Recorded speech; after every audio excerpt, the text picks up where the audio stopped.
De mémoire de vigneron, on n'avait pas vu de vendange aussi précoce et aussi peu importante.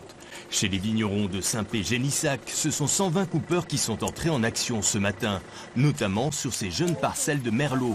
La première fois que je le fais, pour l'instant ça va encore.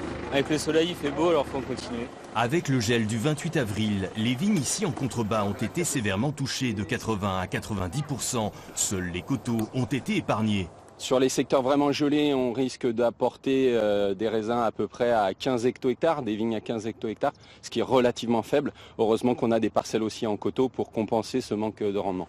Et pour limiter la casse, ces parcelles de merlot qui servaient à faire du rouge seront consacrées à la production de créments.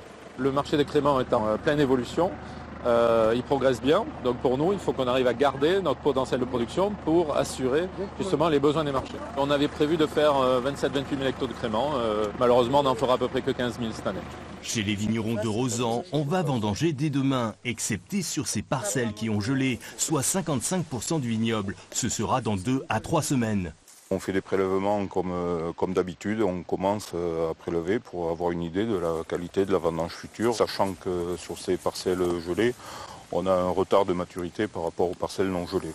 À la cave de Rozan, les analyses en sucre et en acidité confirment la qualité du millésime à venir, même si tout n'est pas égal. Pour l'instant, c'est du raisin qui est assez sain, mais qui est assez hétérogène en fait, en fonction des parcelles qui ont été gelées. Parce qu'il y a du raisin qui est reparti, mais qui n'est pas prêt, par exemple, à être vendangé. Il y a du raisin qu'il faudrait vendanger maintenant là. L'objectif est de garder les marchés de ces effervescents en croissance. L'an dernier, 8 millions de bouteilles de créments de Bordeaux ont été vendues.